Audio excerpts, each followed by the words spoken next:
اصل میں اس اسیب نے ناگ کو پھانسنے کے لیے سارا جال بچھایا تھا۔ اسیب نے فوراً مرتبان کا ڈھکنا بند کر دیا۔ ڈھکنا بند ہوتے ہی مرتبان میں سفید رنگ کی گیس نکلنا شروع ہو گئی۔ ناگ نے گھبرا کر اپنا پھن اوپر اٹھایا۔ مرتبان کا منہ بند ہو گیا تھا۔ اس نے سانس اوپر کھینچا کہ کسی جنگلی درندے کا روپ اختیار کر لے تاکہ اس کے زور سے مرتبان ٹوٹ جائے اور وہ باہر نکل سکے، لیکن سانس اوپر کھینچتے ہی مرتبان میں پھیلی ہوئی سفید گیس ناگ کے جسم میں داخل ہو گئی اور ناگ اپنی جگہ سے اچھلا اور اسے اپنا جسم سانپ سے ایک نیلے رنگ کے خونخوار چیتے میں بدلتا ہوا محسوس ہوا۔ وہ اپنے جسم کو ایک خونخوار درندے کی شکل میں بڑا ہوتے دیکھ رہا تھا۔ مرتبان ٹوٹ گیا تھا۔ وہ مرتبان سے باہر تھا۔ ناگ شیر سے بھی بڑے سائز کے چیتے کی شکل میں غار میں کھڑا گڑگڑا رہا تھا۔ اس کے چاروں ہاتھوں کے نوکیلے پنجے باہر نکلے ہوئے تھے۔ ناگ نے اپنے سامنے دیوار کے پاس ایک بھوت جیسے اونچے لمبے آدمی کو کھڑے دیکھا جس کی آنکھیں زرد چمک رہی تھیں۔ ناگ کو یاد آ گیا کہ یہ وہی زرد آنکھیں تھیں جو کچھ دیر پہلے اسے کھنڈر کی تاریکیوں میں کبھی کسی ستون اور کبھی ٹوٹی ہوئی دیواروں کے پیچھے سے دیکھ رہی تھیں۔ ناگ نے محسوس کیا کہ اس کی یادداشت تو قائم ہے، مگر اس کا سر اپنے آپ اس بھوت نما انسان کے سامنے جھکا جا رہا ہے۔ یہ قلعے کا اسیب تھا۔ اس نے ایک بھیانک سا کہکا لگایا اور ناگ سے کہا تھا، مجھے ایک عرصے سے تمہارا انتظار تھا ناگ۔ اب تم میرے غلام ہو۔ میں تمہیں جو حکم دوں گا تم وہی کرو گے۔ اسیبی انسان نے ہاتھ بلند کر کر چھت سے لٹکتی ہوئی زنجیر کو جھٹکا دے کر نیچے کھینچا اور ناگ کی گردن میں اسے باندھ دیا۔ ناگ آہستہ آہستہ سے گڑگڑا رہا تھا، مگر نہ جانے اس اسیبی بھوت میں کیا بات تھی کہ ناگ اس کے سامنے اپنی گردن اونچی نہیں کر سکتا تھا۔ اسیبی بھوت نے ناگ کی زنجیر کو غار کی ایک ابھری ہوئی پتھریلی کوٹھنی سے باندھ دیا اور گرج دار ڈرونی سی آواز میں بولا تھا، تم یہاں سے کبھی آزاد نہیں ہوگے۔ مجھے تم سے ایک کام لینا ہے۔ یہی وہ خطرناک کام ہے جس کی خاطر میں نے تمہیں اپنا غلام بنا لیا ہے۔ یہ کہہ کر اسیبی بھوت کہکا لگاتا وہاں سے غائب ہو گیا تھا۔ ناگ نے اسیبی بھوت کے جانے کے بعد اپنی حالت پر غور کیا۔ اس کی یادداشت بالکل ٹھیک تھی۔ اسے امبر، ماریا، کیٹی اور تھیوسانگ بری طرح سے یاد آ رہے تھے۔ وہ اپنے تصور میں ان کی شکلیں دیکھ سکتا تھا۔ اسے یہ بھی یاد تھا کہ وہ ناگ ہے اور سانپ ہے اور اپنی جون بدل لیا کرتا تھا۔ اس نے سانس اوپر کھینچ کر اپنی جون بدلنے کی کوشش کی مگر کامیاب نہ ہو سکا تو وہ سمجھ گیا کہ اس کی طاقت جاتی رہی ہے، اب وہ کوئی دوسری شکل اختیار نہیں کر سکتا۔ اس کو اچانک یاد آیا کہ اسے تو سفید سانپ کے پاس واپس جانا ہے تاکہ انسانوں کو ان درندہ اور وحشی قاتلوں سے نجات دلا سکے جو ہر ہفتے ایک نئے بے گناہ انسان کو پھانس کر قلعے میں اس کی کھوپڑی اتروانے کا ہولناک منظر دیکھتے ہیں۔ اگر وہ وہاں جا کر قلعے کو تباہ نہ کر سکا تو نہ جانے کب تک یہ وحشی لوگ انسانوں کا خون بہاتے رہیں گے۔ ناگ نے زور لگا کر زنجیر کو توڑنا چاہا مگر وہ ایسا نہ کر سکا تھا۔ لوہے کی زنجیر بہت مضبوط تھی۔ ناگ ایک گسیلے چیتے کی طرح سے بیٹھ گیا اور اپنا چوڑے نتنوں اور نوکیلے زرد دانتوں والا باری بھرکم سر اپنے پنجوں کے اوپر رکھ کر سوچنے لگا کہ اسے کیا کرنا چاہیے۔ اس کو کالے سانپ کا خیال آیا۔ اسے یہ معلوم ہی نہیں تھا کہ یہی تو وہ اسیبی بھوت تھا جو مکارانہ چال کے ساتھ کالے سانپ بن کر اس کے پاس آیا تھا۔ ناگ نے سانپ کو آواز دی مگر وہاں کسی نے اس کی آواز نہ سنی۔ کوئی سانپ نہ آیا۔ اسے محسوس ہوا کہ شاید وہ پوری طرح سے سانپ کی زبان میں آواز نہیں نکال سکا تھا۔ ناگ سخت مایوسی کے عالم میں خاموش ہو کر بیٹھا رہا۔ وہ سوچ رہا تھا کہ اسے اگلے روز شام تک ضرور واپس بھیانک قلعے کے جنگل میں سفید سانپ کے پاس پہنچ جانا چاہیے تھا، کیونکہ اگلی رات کونٹ گارشیا ناگ کا طلسمی کھیل دیکھنے کے لیے اپنے تمام وحشی دوستوں کے ساتھ قلعے کے ٹھٹھر محل میں موجود ہوگا اور ناگ کو قلعے کی عقبی دیوار میں سے خاص پتھر کو باہر کھینچ کر سارے قلعے کو تباہ برباد کر دینا تھا تاکہ اس کے ساتھ ہی وہ سارے درندے نما لوگ بھی ختم ہو جائیں جو انسانوں کو نہ جانے کب سے اپنی درندگی کا نشانہ بنا رہے تھے۔ لیکن سوال یہ تھا کہ ناگ وہاں تک کیسے جائے؟ وہ تو اسیبی بھوت کی قید میں تھا۔ اس کے طلسم سے وہ ناگ سے چیتا بن چکا تھا۔ وہ سوچنے لگا کہ یہ اسیبی بھوت اس سے کیا کام لینا چاہتا ہے۔ ضرور یہ کوئی بہت بڑا مکروہ اور لوگوں کو تہس نہس کرنے والا کام ہوگا۔ لیکن اس وقت ناگ کونٹ گارشیا کے قلعے کی طرف جانے کو بےتاب تھا۔ ناگ نے دل میں دیوی تلالا کا خیال کیا۔ آج اسے دیوی تلالا کا بڑے عرصے بعد خیال آیا تھا۔ اس دیوی نے ہمیشہ ان دنوں کی مدد کی تھی۔ ناگ نے دیوی تلالا کا خیال دل میں لا کر کہا تھا، عظیم دیوی میری مدد کرو، میں عجیب سی مشکل میں پھنس گیا ہوں۔ اس کی فریاد کا کوئی اثر نہ ہوا۔ جب تیسری بار ناگ نے دیوی تلالا کو پکارا تو دیوی تلالا کی شکل سامنے دیوار میں نمودار ہوئی۔ ناگ نے سر جھکا لیا اور کہا، دیوی تلالا مجھ سے بھول ہو گئی ہے کہ سوچے بغیر میں اس میدان میں کود پڑا، میری مدد کرو۔ دیوی تلالا کی آواز آئی تھی، ناگ تم نے اپنے آپ کو بہت بڑی مصیبت میں مبتلا کر لیا ہے۔ میں تمہاری کھوئی ہوئی طاقت اور تمہاری انسانی شکل تمہیں واپس نہیں کر سکتی، لیکن تمہیں اتنی طاقت ضرور واپس کر سکتی ہوں کہ تم زنجیر توڑ کر یہاں سے نکل سکتے ہو۔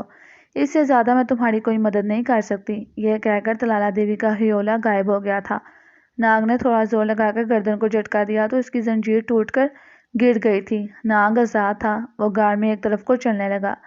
وہ اپنے چیتے کے بڑے بڑے نوکیلے نخنوں والے چاروں پنجے زمین پر رکھ کر آگے بڑھ رہا تھا۔ یہ ایک بھاری بھرکم کوی ہیکل نیلے رنگ کا چیتا تھا جس کی زرد آنکھیں بجلی کی طرح سے دور سے دکھائی دیتی تھیں۔ غار آگے جا کر تنگ ہو گیا تھا، ایک پتھریلا زینہ اوپر کو چلا جاتا تھا۔ ناگ اوپر چڑھا تو اسے روشنی دکھائی دی، یہ دن تھا۔ ناگ غار میں سے باہر نکلا تو دیکھا کہ سورج آہستہ آہستہ سے ڈھل رہا تھا۔ اس کا مطلب تھا کہ اسے شام کونڈ گارشا کے قلعے میں پہنچ جانا چاہیے تھا، کیونکہ آج رات تماشا دیکھنے کے لیے وہاں سارے وحشی لوگ جمع ہو رہے تھے۔ ناگ نے کھنڈر سے نکل کر دوڑنا شروع کر دیا۔ وہ یہ دیکھ کر بہت حیران ہوا کہ اس کے جسم میں ایسی پھرتی اور لچکیلا پن آ گیا تھا اور وہ بڑی تیز رفتاری سے دوڑ سکتا تھا۔ چیتے کی رفتار ویسے بھی 60-70 میل فی گھنٹہ سے زیادہ ہوتی ہے۔ ناگ دریا کے کنارے آ گیا اور وہ ویران جگہوں سے دوڑتا ہوا گزر رہا تھا کہ کوئی اسے دیکھ نہ لے۔ اسے یہ بھی خطرہ تھا کہ کہیں اسیبی بھوت جادو کے ذریعے اس کے فرار ہونے کا اس کو علم نہ ہو گیا ہو، نہیں تو وہ اسے وہیں پتھر بنا کر رکھ دے گا۔ مگر ناگ ایک بھلائی کے کام کے لیے جا رہا تھا، انسانیت کی بھلائی کا یہ کام وہ خوب سوچ سمجھ کر رہا تھا۔ اسے معلوم تھا کہ آج رات سارے درندے نما وحشی لوگ ٹھٹھر میں جمع ہوں گے، اور اگر آج رات انہیں نستہ نبوت نہ کیا گیا تو ہو سکتا ہے کہ ناگ کو اس کے بعد کوئی موقع نہ مل سکے۔ نہ جانے اسیبی بھوت اسے کہاں کہاں لے جائے اور ہیبت ناگ قلعے کے اندر انسانوں کے قتل کا خونی کھیل کبھی بند ہی نہیں ہو سکے گا۔ ناگ کی یعنی کہ نیلے چیتے کی رفتار 80 میل فی گھنٹے تک پہنچ گئی تھی اور وہ بجلی کی طرح سے لہراتا جھاڑیوں، درختوں اور لمبی سی گھاس میں دوڑتا چلا جا رہا تھا۔ ابھی سورج پوری طرح سے غروب نہیں ہوا تھا کہ ناگ کو دور آتش فشاں پہاڑوں کے عقب میں کونٹ کے خونی قلعے کے سیاہ مینار سے نظر آنے لگے تھے۔ آتش فشاں پہاڑ میں سے آج کچھ زیادہ ہی دھواں اٹھ رہا تھا۔ ناگ زکندے بڑھتا ہوا اس جنگل میں پہنچ گیا جہاں غار میں اس نے سفید سانپ کو انتظار کرنے کے لیے کہا تھا۔ اس نے دیکھا کہ غار کے منہ پر ایک طرف پتھروں کے پیچھے سفید سانپ پھن اٹھائے کھڑا تھا۔ اپنے سامنے نیلے رنگ کے بہت بڑے چیتے کو دیکھ کر سفید سانپ نے اپنا سر جھکا دیا تھا۔ ناگ سمجھ گیا تھا کہ سفید سانپ کو ناگ دیوتا کی بو آ گئی ہے۔ سفید سانپ نے کہا تھا کہ مقدس ناگ، آپ چیتے کی شکل میں کیوں ہیں؟ ناگ نے سانپ کی آواز میں کہا تھا، یہ ایک دردناک کہانی ہے، کیا تم میری بات سمجھ رہے ہو؟ کیوں نہیں مقدس ناگ، سفید سانپ نے کہا تھا، آپ کی زبان مجھے بڑی آسانی سے سمجھ میں آ رہی ہے۔ اب ناگ نے سفید سانپ کو اپنے ساتھ گزرا ہوا دردناک واقعہ سنایا تھا۔ اسیبی بھوت کے جادو کا مجھ پر وقتی اثر ہو گیا ہے، میں اس کا کوئی نہ کوئی توڑ نکال لوں گا، لیکن اس وقت سب سے اہم بات یہ ہے کہ ہمیں یہ معلوم کرنا ہوگا کہ مجھے قلعے کے ٹھٹھر حال میں تماشائی جمع ہو رہے ہیں کہ نہیں، کیونکہ آج مجھے وہاں طلسمی تماشا دکھانا ہے۔ سفید سانپ کہنے لگا تھا، عظیم ناگ دیوتا، یہ تو میں ابھی جا کر معلوم کیے دیتا ہوں، لیکن سوال یہ ہے کہ کیا آپ وہاں جا کر طلسمی کھیل دکھا سکیں گے؟ آپ تو اپنی جون نہیں بدل سکتے۔ ناگ بولا تھا، اس کی ضرورت ہی نہیں پڑے گی، ظاہر ہے وہاں خونخوار تماشائی جمع ہو جائیں گے، جب حال بڑھ جائے گا تو وہ میرا انتظار کریں گے، اتنی دیر میں پتھر نکال کر قلعے کو گرا دوں گا۔ ناگ نے سفید سانپ سے پوچھا کہ کیا اس نے قلعے کے اندر رہنے والے سانپوں کو خبردار کر دیا ہے؟ سفید سانپ نے کہا تھا، ان کو میں نے آج ہی وہاں سے نکل جانے کو کہہ دیا تھا، وہ سارے کے سارے قلعے کے نیچے سے نکل کر اس جنگل میں آگے ہوئے ہیں۔ ناگ بولا تھا، بہت خوب، اب شام کا اندھیرا ہو رہا ہے، میرے ساتھ آؤ، ہم قلعے کی طرف جائیں گے۔ ناگ نے سفید سانپ کو اپنی پیٹھ پر بٹھایا اور قلعے کی طرف دوڑنے لگا تھا۔ راستے میں انہوں نے دیکھا کہ آتش فشاں پہاڑ میں سے بڑا ہی گاڑھا سیاہ دھواں اٹھ رہا تھا۔ سفید صاحب نے کہا تھا، مقدس ناگ، آتش فشاں پہاڑ کے ارادے اچھے نہیں لگتے۔ ناگ چیتے کی شکل میں دوڑتا چلا جا رہا تھا۔ وہ قلعے کی عقبی دیوار میں اس جگہ آ کر رک گیا تھا جہاں ایک بڑی بھرکم پتھر باہر کو نکلا ہوا تھا۔ سفید صاحب نے اس پتھر کی طرف اشارہ کر کر کہا تھا، مقدس ناگ، یہی وہ پتھر ہے جس پر اس قلعے کی ساری عمارت کھڑی ہے۔ اگر اس پتھر کو یہاں سے باہر کھینچ لیا جائے تو قلعے کی ساری عمارت دھڑام سے گر پڑے گی۔ ناگ پتھر کے قریب آیا اور سفید صاحب سے کہنے لگا تھا، قلعے میں جاؤ اور معلوم کر کے آؤ کہ لوگ جمع ہو گئے ہیں کہ نہیں۔ سفید صاحب فوراً وہاں سے قلعے کے دروازے کی طرف بھاگا۔ اس وقت تک شام کا اندھیرا رات کے اندھیرے میں گل مل گیا تھا۔ ناگ چیتے کی شکل میں قلعے کی پچھلی دیوار کے ساتھ لگ کر بیٹھ گیا تھا۔ اسے ایک ہلکی سی گڑگڑاہٹ کی آواز سنائی دی تھی۔ یہ آتش فشاں پہاڑ کی گڑگڑاہٹ تھی۔ اس میں سے سرخ لاوا اوپر کو اچھلا اور پھر گہری خاموشی چھا گئی تھی۔ ناگ نے سفید صاحب کو واپس آتے دیکھا۔ اس نے آتے ہی بتایا تھا کہ سارے تماشائی ہال میں جمع ہو کر شور مچا رہے ہیں کہ طلسمی تماشا دکھاؤ۔ کونٹ گارچا کہاں ہے؟ ناگ نے پوچھا تھا۔ سفید صاحب بولا، وہ اسٹیج پر کھڑا لوگوں کو خاموش رہنے کے لیے کہہ رہا ہے کہ ابھی تھوڑی دیر میں طلسمی کھیل شروع ہونے والا ہے۔ ناگ نے کہا تھا کہ اب مجھے یہ پتھر یہاں سے نکال دینا چاہیے کیونکہ اگر دیر ہو گئی تو لوگ ہال سے باہر آ جائیں گے اور سارا منصوبہ دھڑے کا دھڑا رہ جائے گا۔ سفید صاحب نے کہا تھا، مگر مقدس ناگ، یہ پتھر آپ کیسے نکال سکیں گے؟ ناگ بولا تھا، دیوی تلالا نے مجھے اتنی طاقت دے دی ہے، اس نے اتنی طاقت میری بحال کر دی ہے کہ میں اس پتھر کو باہر نکال سکوں گا۔ اس کے ساتھ ہی ناگ نے اپنے دونوں پنجوں سے باہر نکلے ہوئے سیاہ پتھر کو مضبوطی سے پکڑ لیا اور اپنی طرف کھینچنا شروع کر دیا۔ پہلے جھٹکے سے پتھر ذرا سا کھسکا تھا اور دوسرے جھٹکے میں پتھر قلعے کی دیوار سے باہر آ گیا تھا۔ پتھر کے باہر آتے ہی قلعے کی دیوار کانپ کر لرز گئی تھی۔ ناگ اور سفید صاحب دوڑ کر دیوار سے پڑے ہو گئے تھے۔ ان کے دیکھتے دیکھتے قلعے کی دیوار گر پڑی تھی۔ اس کے بعد انہوں نے قلعے کے میناروں کو ہلتے دیکھا تھا۔ یہ مینار جھوم کر ایک طرف کو درم درم سے گر پڑے تھے۔ پھر قلعے میں چاروں طرف تباہی مچ گئی تھی۔ قلعہ گر رہا تھا۔ تھیٹر کے ہال کمرے میں کونٹ گارچا اپنے ساتھیوں کے ہمراہ اسٹیج پر کھڑا درندہ تماشائیوں کو تسلی دے رہا تھا کہ اچانک ہال کمرے کی دیواریں لڑکھڑائیں اور پھر ہال کی چھت ایک زبردست کڑاکے کے ساتھ ٹوٹی اور وہ ویلا مچاتے چیختے چلاتے تماشائیوں پر دھڑام سے گر پڑی تھی۔ وہ وحشی ظالم لوگ جو آج تک نہ جانے کتنے معصوم انسانوں کو موت کی نیند سلا چکے تھے، دیکھتے دیکھتے بھاری پتھروں میں پس کر رہ گئے تھے۔ سرچہ ظالم کا انجام ہمیشہ عبرت ناک ہوتا ہے۔ کونٹ گارچا بھی اپنے جلاد نما ساتھیوں کے ساتھ اس قلعے میں دب کر مر گیا تھا۔ اس عبرت ناک تباہی کا منظر سفید صاحب اور ناگ قلعے سے دور کھڑے دیکھ رہے تھے۔ جب قلعہ کھنڈر کا ڈھیر بن گیا تو ناگ نے سفید صاحب سے کہا تھا، چلو واپس جنگل میں تمہارے دادا صاحب کے پاس چلتے ہیں، ہو سکتا ہے وہ میرے طلسم کے بارے میں میری کچھ مدد کر سکیں۔ وہ جنگل کی طرف روانہ ہو گئے۔ ابھی وہ جنگل کے قریب پہنچے ہی تھے کہ اچانک زمین کانپی جیسے کہ بھونچال آ گیا ہو۔ درخت اپنی اپنی جگہوں پر لرزنے لگے تھے۔ سفید صاحب نے کہا تھا، مقدس ناگ، آتش فشاں پہاڑ پھٹ رہا ہے۔ اس کے ساتھ ہی ایک بھیانک سا دھماکہ ہوا اور آتش فشاں پہاڑ پھٹ گیا۔ اس میں سے لاوے کا کھولتا ہوا دریا بہنے لگا تھا۔ اس لاوے کا رخ قلعے کی طرف تھا جہاں کھنڈروں کا ڈھیر بنا ہوا تھا۔ سفید صاحب نے کہا تھا، لاوا جنگل کی طرف نہیں آ رہا، پھر بھی ہمیں دادا صاحب اور دوسرے سانپوں کو لے کر یہاں سے دریا کے پار کی طرف نکل جانا چاہیے۔ آتش فشاں پہاڑ میں رہ رہ کر دھماکے ہو رہے تھے۔ بڑے بڑے پتھر اوپر کو اڑ کر زمین پر دھماکوں کے ساتھ گر رہے تھے۔ زرد رنگ کا کھولتا ہوا لاوا قلعے کی طرف بڑھتا جا رہا تھا۔ وہ قلعے کے کھنڈروں کو اپنے آغوش میں لینے کو بےتاب تھا۔ یہ جہنم کی آگ تھی جو انسانوں کو ہلاک کرنے والے ظالموں کی لاشوں سے ان کے گناہوں کا بدلہ لینے جا رہی تھی۔ ابھی تک لاوے نے جنگل کا رخ نہیں کیا تھا۔ سفید سانپ اور ناگ دادا سانپ کی کھو میں پہنچے تو دیکھا کہ وہاں دوسرے سانپ بھی جمع تھے۔ سارے سانپ ناگ کے آگے جھک گئے تھے۔ دادا صاحب نے ناگ کو چیتے کی شکل میں دیکھا تو کمزور آواز میں بولا، مقدس ناگ، کیا آپ پر کسی طلسم کا اثر ہو گیا ہے؟ ناگ نے اپنے نوکیلے پنجوں کی طرف دیکھتے ہوئے کہا تھا، دادا سانپ، تم دیکھ رہے ہو کہ میں اپنی اصل شکل میں نہیں ہوں۔ پھر ناگ نے اسے اسیبی بھوت کے بارے میں بتایا تھا جس نے دھوکے سے اسے طلسمی مرتبہ میں ڈال کر چیتا بنا دیا تھا۔ اب میں کوشش بھی کرتا ہوں تو دوبارہ اپنی شکل کچھ واپس نہیں آ سکتا اپنی شکل میں۔ اس سلسلے میں دیوی تلالا بھی مجبور ہے۔ دادا صاحب خاموش تھا، سارے صاحب سر جھکائے اداس تھے۔ دادا صاحب خاموش تھا، سارے صاحب سر جھکائے اداس تھے۔ سفید صاحب بھی پریشان تھا، ان کے مقدس ناک پر مشکل آن پڑی تھی اور وہ خواہش کے باوجود اس کی کوئی مدد نہیں کر سکتے تھے۔ دادا صاحب نے کچھ دیر خاموش رہنے کے بعد کہا تھا، مقدس ناک، آپ کا مقابلہ کوئی نہیں کر سکتا۔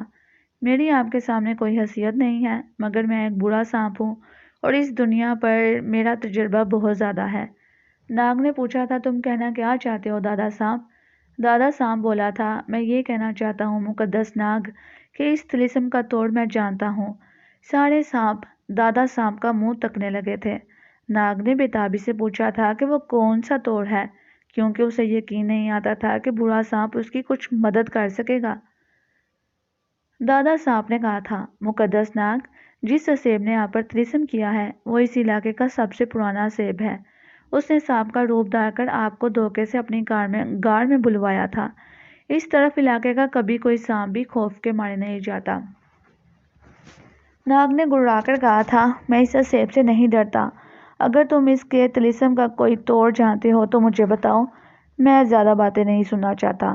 دادا صاحب نے معذرت پیش کرتے ہوئے کہا تھا، مجھے معاف کر دیں مقدس ناگ، اب میں آپ کو اس طلسم کا توڑ بتاتا ہوں۔ ہمارے بزرگ کہا کرتے تھے کہ دریا کنارے والے غار میں ایک اسیبی بھوت رہتا ہے جو انسانی سانپ کا دشمن ہے، اور اگر کوئی انسانی سانپ اس کے ہاتھ لگ جائے تو وہ اسے درندہ بنا کر شہر کی طرف بھیجتا ہے تاکہ وہ معصوم شہریوں کو ہلاک کر کر اس کے پاس آئے۔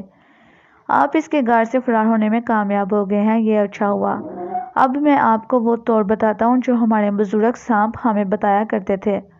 ناگ نے جھنجھلا کر کہا تھا، دادا صاحب مجھے توڑ بتاؤ۔ دادا صاحب نے آہستہ آہستہ سانس لیتے ہوئے کہا، مقدس ناگ، میں نے اپنے بزرگوں سے سنا ہے کہ یہاں سے شمال کی جانب جہاں زمین ختم ہو جاتی ہے وہاں اونچی اونچی پہاڑیوں کے درمیان شیطانی وادی ہے جہاں نقاب پوش شیطانوں کی حکومت ہوتی ہے۔ ان کا بادشاہ ایک نقاب پوش شیطانی فولاد ہے، یہ ایک جادوگر بھی ہے۔ اس نے ایک نقلی چاند بنا رکھا ہے جو ہر روز ایک کنویں کے اندر سے نکل کر پہاڑیوں کے اوپر آ کر روشن ہوتا ہے۔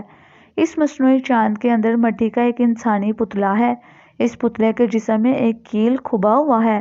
اگر آپ اس پتلے تک پہنچ کر اس کے جسم سے یہ کیل اکھاڑ کر پھینک دیں تو نہ صرف آپ دوبارہ سے انسانی شکل میں آ جائیں گے بلکہ اس شیطانی بستی پر سے بھی طلسم کا اثر ختم ہو جائے گا۔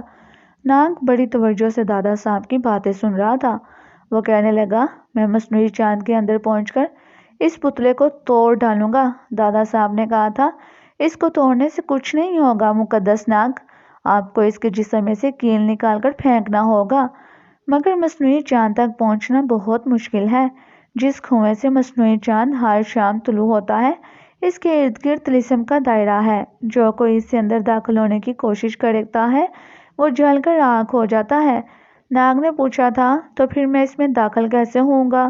دادا صاحب نے کہا، میں نے بزرگوں کی زبانی سنا ہے کہ اس شیطانی بستی میں ایک عیسائی بزرگ کی خانقاہ ہے۔ اس خانقاہ کے اندر 2 صلیبیں رکھی ہیں۔ اس خانقاہ کے اندر 2 صلیبیں رکھی ہیں۔ اگر آپ کسی طرح سے ان صلیبوں کو ہاتھ میں لے کر طلسمی دائرے میں گزریں تو آپ پر طلسم کا کچھ اثر نہیں ہوگا۔ ناگ نے کہا تھا، میں یہ کام آسانی سے کر لوں گا، تم فکر نہ کرو۔ دادا صاحب نے کہا تھا، لیکن ایک بات کا خاص طور پر خیال رکھنا مقدس ناگ، جب آپ نے جادوئی پتلے کا کیل نکال پھینکا اور نقاب پوش جادوگر فولاد کا طلسم ٹوٹ گیا تو وہ مصنوعی چاند آسمان کی طرف پرواز شروع کر دے گا۔ ناگ نے کہا تھا، پھر کیا ہوا؟ میں مصنوعی چاند میں سے عقاب بن کر پرواز کر جاؤں گا۔ دادا صاحب نے کہا تھا، یہی مشکل کام ہے جو آپ نہیں کر سکیں گے۔ کیوں؟ ناگ نے سوال کیا تھا۔ دادا صاحب بولا، اسی لیے کہ جب تک آپ مصنوعی چاند کے اندر رہیں گے آپ کی ساری طاقت آپ سے دور رہے گی، آپ کوئی شکل نہیں بدل سکیں گے، یہ اس مصنوعی چاند کا اثر ہوگا۔ ہمارے بزرگوں نے یہی کہا ہے۔ ناگ نے گڑگڑا کر اپنی گردن اوپر اٹھائی اور پنجہ زمین پر مار کر بولا تھا، میں شیطانوں کی بستی میں ضرور جاؤں گا، میں ساری زندگی ایک چیتا بن کر زندہ نہیں رہ سکتا۔ تمہارا شکریہ۔ میں ابھی نقاب پوش شیطانوں کی بستی کی طرف جاتا ہوں۔ یہ کہہ کر ناگ نے دادا سانپ اور سفید سانپ کو خدا حافظ کہا اور چھلانگ لگا کر غار سے باہر جنگل میں نکل آیا۔ جنگل میں رات تاریک تھی۔ وہ مغرب کی طرف آتش فشاں پہاڑوں میں سے ابھی تک لاوا نکل رہا تھا اور ہلکے ہلکے دھماکوں کی آوازیں آ رہی تھیں۔ ناگ چیتے کی شکل میں زکندے بڑھتا جنگل میں شمال کی طرف دوڑا جا رہا تھا۔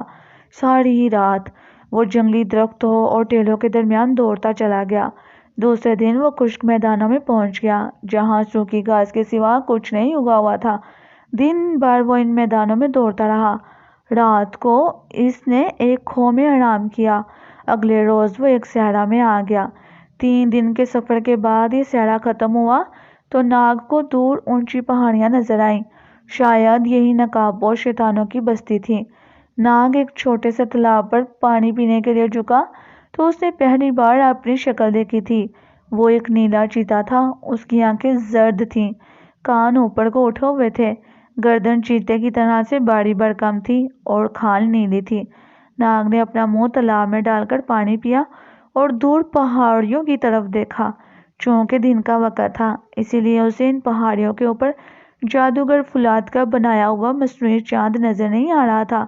دادا سانپ کے کہنے کے مطابق یہ چاند شام کے بعد کنویں سے نکل کر ان پہاڑیوں کے اوپر آ کر چمکنے لگتا تھا۔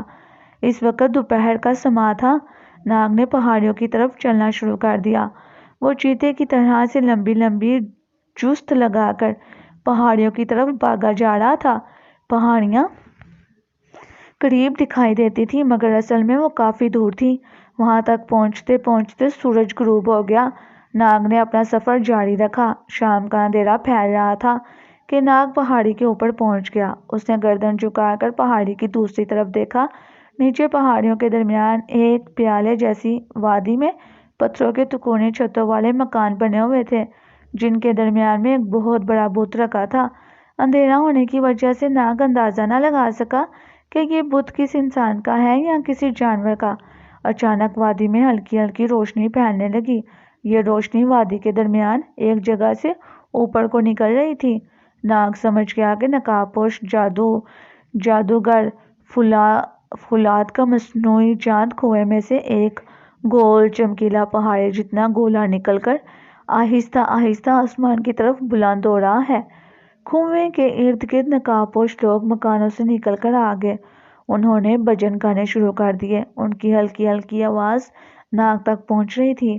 یہ نقاب پوش جادوگر فولاد کا مصنوعی چاند تھا جو کنویں میں سے نکل کر اوپر اٹھتا جا رہا تھا۔ مصنوعی چاند وادی کے عین اوپر آ کر ایک جگہ رک گیا۔ اس کی مصنوعی روشنی سے ساری وادی روشن تھی۔ ناگ اس ایجاد پر جادوگر فولاد کو داد دیے بغیر نہ رہ سکا۔ وہ سوچنے لگا کہ وہ اس چاند کے اندر کیسے پہنچے گا۔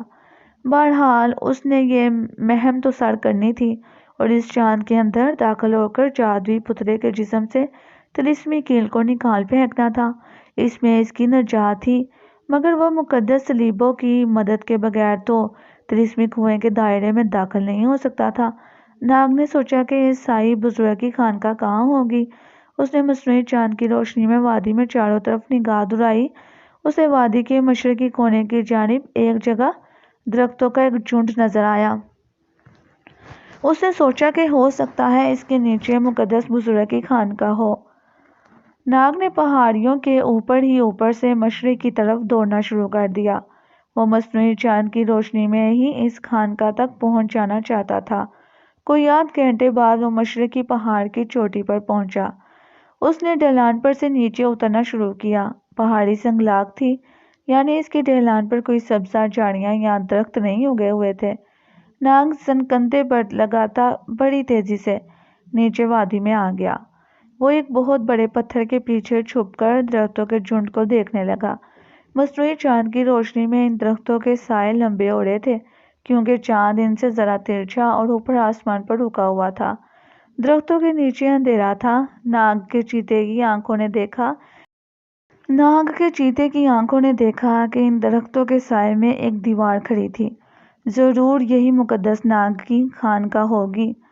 ناگ زمین کے ساتھ پیٹھ لگا کر اس طرف خانقاہ کی طرف بڑھنے لگا، جس طرح سے شیر آدھی رات کو جنگل میں اپنے شکار کی طرف بڑھتا ہے۔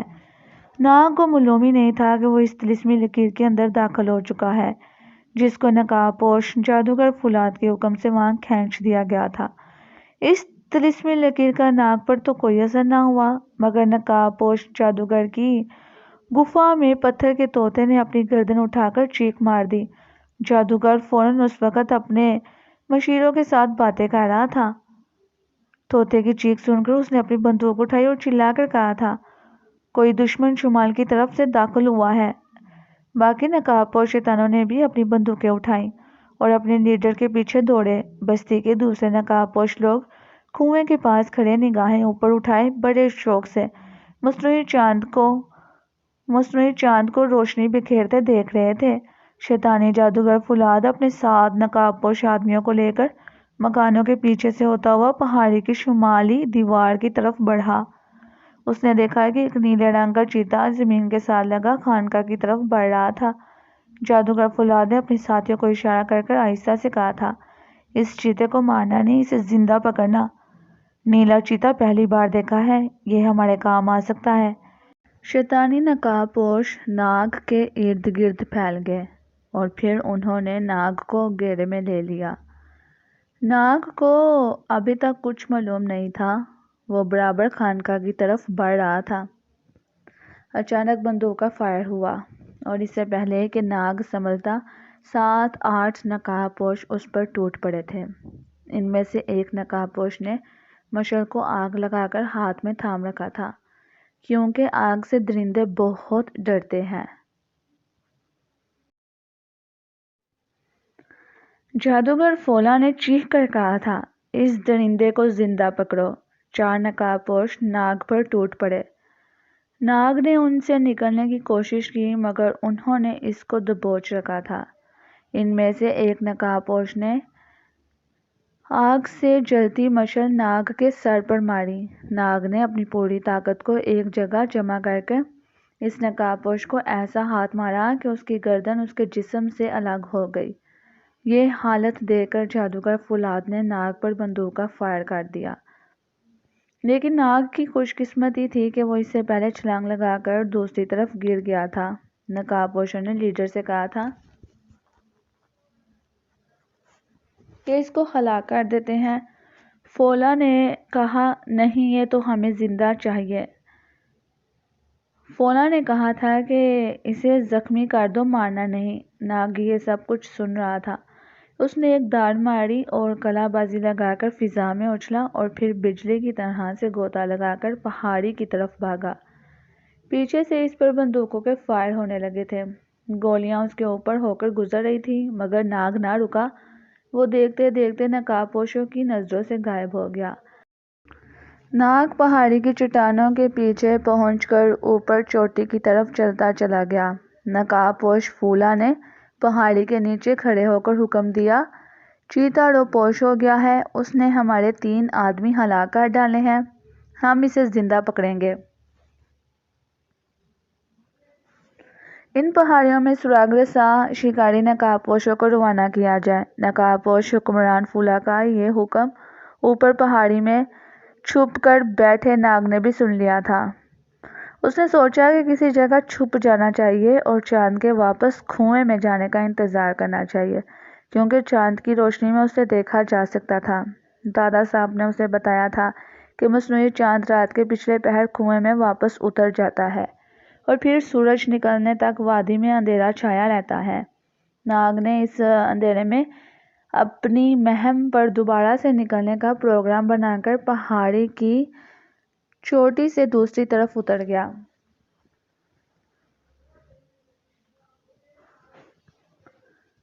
اور چھپنے کے لیے کسی خفیہ جگہ کی تلاش شروع کر دی تھی۔ آخر ناگ کو ایک چھوٹی سی سرنگ مل گئی جو پتھروں میں چھپی ہوئی تھی اور باہر سے دکھائی نہیں دیتی تھی۔ ناگ اس کے اندر جا کر چھپ کر بیٹھ گیا۔ رات گزرتی چلی گئی۔ آدھی رات کے بعد اسے پہاڑی پر 2 آدمیوں کی آوازیں سنائی دیں۔ یہ نقاب پوش تھے جو اس کو تلاش کر رہے تھے، مگر انہیں سرنگ کا منہ نظر نہ آ سکا اور آوازیں دور ہو گئیں۔ پچھلے پہر کے قریب ناگ سرنگ سے باہر نکل آیا۔ اس نے دیکھا کہ آسمان پر سے مصنوعی چاند آہستہ آہستہ نیچے جا رہا تھا۔ پھر وہ کنویں کے عین اوپر آ گیا اور اس کی نظروں کے سامنے مصنوعی چاند کنویں میں اتر کر غائب ہو گیا۔ چاند کے ساتھ ہی اس کی روشنی بھی کنویں میں چلی گئی تھی اور پھر چاروں طرف گہرا اندھیرا چھا گیا تھا۔ کچھ دیر ناگ کو نقاب پوشوں کے بھجن گانے کی آوازیں آتی رہیں اور پھر یہ آوازیں بھی خاموش ہو گئی تھیں۔ اب ناگ پچھلے پہر کی تاریکی میں خانقاہ میں داخل ہونے کی کوشش کر سکتا تھا، کیونکہ آدھے گھنٹے کے بعد سورج نکلنے والا تھا اور سورج کی روشنی میں ناگ کچھ نہیں کر سکتا تھا۔ چنانچہ ناگ نے ایک بار پھر سے پہاڑی پر سے نیچے اترنا شروع کر دیا۔ پہاڑی پر اور پہاڑی کے نیچے اندھیرا ہی اندھیرا تھا۔ کسی نقاب پوش کی آواز نہیں آ رہی تھی۔ ناگ کو معلوم تھا کہ جس طرف سے اس نے خانقاہ کی طرف داخل ہو جانے کی کوشش کی تھی وہاں کوئی طلسمی حصار تھا جس نے نقاب پوشوں کو خبردار کر دیا تھا۔ اب وہ اس حصار سے بچ کر دوسری طرف سے خانقاہ کی طرف بڑھا۔ یہاں ایک چھوٹی سی کھائی تھی جو خانقاہ کے عقب کی طرف جا رہی تھی۔ ناگ اس کھائی میں سے پھونک پھونک کر قدم رکھتا چلا جا رہا تھا۔ جب اسے کھائی کے باہر درختوں کا جھنڈ نظر آیا تو وہ کھائی کی دیوار پھاند کر باہر نکل آیا۔ اس کے سامنے اندھیرے میں ایک دیوار تھی۔ یہ خانقاہ کی دیوار تھی۔ دیوار کے نیچے ایک سحرابی دروازہ بنا ہوا تھا جو بند تھا۔ ناگ نے دروازے کو زور سے دھکا دیا تو وہ کھل گیا۔ اندر ایک تہہ خانہ تھا، اندھیرا اور تاریک۔ ناگ کی زرد آنکھیں اس اندھیرے میں بھی دیکھ رہی تھیں۔ اس تہہ خانے کے وسط میں ایک تختے پر 2 سلیبیں پڑی تھیں۔ ناگ نے قریب جا کر دیکھا، یہ لکڑی کی سلیبیں تھیں۔ ناگ نے ایک سلیب کو اٹھا لیا اور خانقاہ سے باہر نکلا۔ اب اس کا ٹارگٹ وہ کنواں تھا جس میں سے نقاب پوش پھولا کا مصنوعی چاند ہر شام طلوع ہوتا تھا اور اب اس کے اندر غروب ہو چکا تھا۔ سلیب مل جانے کی وجہ سے ناگ کے اندر ایک زبردست سا حوصلہ اور طاقت آ گئی تھی۔ وہ دوڑتا ہوا کنویں کے قریب آ گیا۔ اسے معلوم تھا کہ یہاں طلسمی دائرہ بنا ہوا ہے، مگر اسے یہ بھی حوصلہ تھا کہ اس کے ہاتھ میں مقدس سلیب ہے اور یہ طلسمی حصار اسے جلا نہیں سکتا۔ ناگ نے گردن جھکا کر دیکھا۔ کنویں کے چند قدموں کے فاصلے پر سرخ رنگ کی ایک لکیر کنویں کے ارد گرد پھیلی ہوئی تھی۔ ناگ اس لکیر پر سے گزر کر ہی کنویں کی منڈیر تک پہنچ سکتا تھا۔ سلیب کی وجہ سے ناگ کے اندر بڑی جرأت آ گئی تھی۔ اسے یقین تھا کہ طلسمی لکیر اس کا کچھ نہیں بگاڑ سکے گی۔ چنانچہ وہ سلیب ہاتھ میں لیے طلسمی لکیر کے اوپر سے گزر گیا۔ لکیر کے اوپر سے گزرتے ہی کنویں کے چاروں طرف شعلے ہی شعلے بلند ہونے لگے تھے، مگر یہ شعلے ناگ کو کچھ نہیں کہہ رہے تھے۔ اس کے جسم کا ایک بھی بال نہیں چلا تھا۔ سلیب بھی اس کے ہاتھ میں اسی طرح سے پکڑی ہوئی تھی اور سلیب کے گرد مقدس ہالہ روشن تھا۔ ناگ لپک کر کنویں کی منڈیر پر جا بیٹھا۔ بستی کی طرف شور مچ گیا۔ نقاب پوش مکانوں سے نکل نکل کر کنووں کی طرف دوڑتے چلے آئے تھے۔ انہوں نے نیلے چیتے کو کنویں کی منڈیر پر دیکھا تو فائرنگ شروع کر دی، مگر گولیاں سلیب کے ادھر سے ادھر ہو کر گزر جاتی۔ ناگ نے نیچے جھانک کر دیکھا، کشادہ کنویں کے اندر ایک بہت بڑے چاند کا گولا فضا میں اٹکا ہوا تھا۔ ناگ نے سلیب کو کنویں کی منڈیر پر رکھ دیا اور فوراً کنویں کے اندر چھلانگ لگا دی۔ وہ گول چاند کے اوپر جا کر گرا۔ اس نے دیکھا کہ چاند کسی مضبوط دھات کا بنا ہوا تھا۔ وہ بالکل گول تھا۔ وہ چاند پر رینگتا ہوا بڑے ہوئے پتھروں کو اپنے نوکیلے پنجوں سے پکڑتا چاند کے پہلو میں نیچے آ گیا۔ یہاں ایک گول سوراخ تھا جو چاند کے اندر جاتا تھا۔ ناگ اس سوراخ میں گھس گیا۔ اندر چاند میں ایک گول کمرہ بنا ہوا تھا جس کے درمیان اس چبوترے کی پتھریلی چوکی پر ناگ کو مٹی کا ایک پتلا نظر آیا۔ اس پتلے کے سینے میں چاندی کی ایک کیل سی کھوبی ہوئی تھی۔ یہی وہ کیل تھی جس کے بارے میں دادا سانپ نے بتایا تھا کہ اس کے باہر نکال دینے سے نہ صرف یہ کہ ناگ اپنی اصلی حالت میں واپس آ جائے گا بلکہ اس وادی پر جادوگر پھولا کا طلسم بھی ٹوٹ جائے گا۔ ناگ نے ایک سیکنڈ ضائع کیے بغیر پتلے کے سینے پر پنجہ مارا اور اس کا کیل کھینچ کر باہر پھینک دیا۔ کیل کے باہر نکلتے ہی چاند ایک دم سے اوپر بلند ہو گیا۔ ناگ نے سوراخ میں سے باہر جھانک کر دیکھا تو چاند کنویں سے 10-12 منزل اوپر آ گیا تھا۔ اسے دادا سام کی بات یاد آئی کہ چاند کے اندر رہنے کی وجہ سے ناگ کی طاقت کچھ عرصے تک معطل رہے گی۔ ناگ نے اپنے جسم کو دیکھا، وہ دوبارہ انسانی شکل میں آ چکا تھا، مگر چاند بڑی تیزی سے آسمان کی طرف اٹھتا چلا جا رہا تھا۔ ناگ نے نیچے وادی میں دیکھا۔ اسے مقدس سلیب روشنی کی لکیر بن کر کسی خانقاہ کی طرف جاتی نظر آئی، جبکہ باقی ساری وادی میں ہر شے غائب ہو چکی تھی۔ نہ کوئی نقاب پوش تھا، نہ کوئی مکان تھا، ساری وادی خالی خالی تھی۔ وہ کنواں بھی غائب ہو گیا تھا جس میں سے مصنوعی چاند نکلا تھا۔ ناگ کو درختوں کے جھنڈ میں صرف خانقاہ کی دیوار نظر آ رہی تھی، جس کے اوپر دونوں مقدس سلیبیں لگی نور پھیلا رہی تھیں۔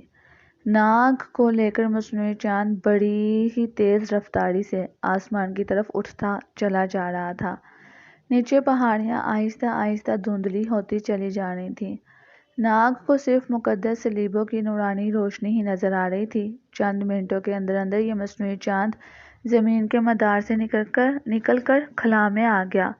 اب نیچے زمین ایک چمکیلا سا گولا لگ رہی تھی۔ میرے پیارے ویورز، اس کے بعد کیا ہوا؟ اس سنسنی خیز واقعے کو جاننے کے لیے آپ کو انتظار کرنا پڑے گا نیکسٹ ایپیسوڈ کا انشاءاللہ۔ اوکے، ملتے ہیں پھر ایپیسوڈ کے ساتھ۔ جانتے ہیں کہ ناگ اس مصنوعی سیارے سے نکل پایا یا نہیں۔ اللہ حافظ۔